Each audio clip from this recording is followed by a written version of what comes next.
आप देख रहे हैं आई विजन नेटवर्क और ये है सिटी चैनल। नई सोच नई दिशा। बिहार विधानसभा की 4 सीटों पर उपचुनाव हो रहा है। एनडीए की तरफ से 2 सीटों पर बीजेपी जबकि एक पर हम और जेडीयू चुनाव लड़ रही है।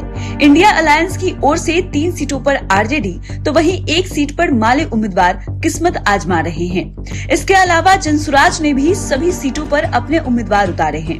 पॉलिटिक्स एक्सपर्ट इस उपचुनाव को सरकार के कामकाज की परीक्षा मान रहे हैं। इससे ये पता चलेगा कि सरकार जो दावे करती है पटना में बैठ करके लोक कल्याण कार्य के लिए तत्पर होने का दावा करती है, उस दावों में कितनी सच्चाई है। एक और महत्वपूर्ण बात यह है कि पहली बार चुनाव लड़ रहे जन सुराज पार्टी की ओर से जो ये उजागर हुआ कि वो पूरी तैयारी या पूरा होमवर्क किए बगैर चुनाव मैदान में उतरे हैं। उन्हें 2 उम्मीदवार अपने बदलने पड़े। तरारी विधानसभा बीजेपी ने इस सीट पर बाहुबली सुनील पांडे के बेटे विशाल प्रशांत को चुनावी मैदान में उतारा है। माले के राजू यादव जबकि जनसुराज के किरण देवी पर दांव लगाया है। सोशल इंजीनियरिंग के लिहाज से देखें तो यहाँ जीत हार तय करने में वैश्य और अति पिछड़ा मतदाताओं की भूमिका अहम मानी जाती है।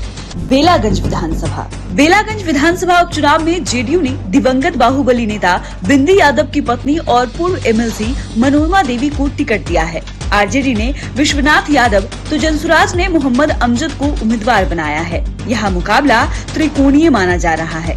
मुस्लिम मतदाताओं की भूमिका निर्णायक मानी जा रही है। महागठबंधन 4 सीट जीतेगी और 4 सीट जीत करके हम बिहार से जो सेमीफाइनल की राजनीति है उसको फाइनल स्टेज पर जो बिहार की जनता भी चाहती है बदलाव परिवर्तन, उस परिवर्तन के हम वाहक बनेंगे। इमामगंज विधानसभा सीट पर हम सुप्रीमो और केंद्रीय मंत्री जीतन राम मांझी की बहू दीपा मांझी बतौर एनडीए कैंडिडेट इलेक्शन लड़ रही है।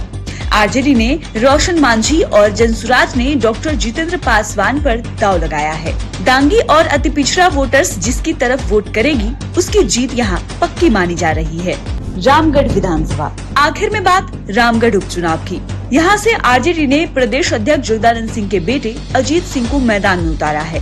बीजेपी ने अशोक कुमार सिंह और जनसुराज ने सुनील सिंह कुशवाहा को कैंडिडेट बनाया है। इस सीट पर कुशवाहा मतदाता निर्णायक भूमिका में। सारे जो एनडीए हैं ये सब मिलकर के अपने विकास उन्मुख नीतियों से, अपने नेता पर और अपने कार्य योजनाओं से जो बिहार में इतिहास लिखा है उस पर हम चुनाव जीतेंगे। इस बार इलेक्शन को आगामी विधानसभा चुनाव से पहले सेमीफाइनल के तौर पर देखा जा रहा है।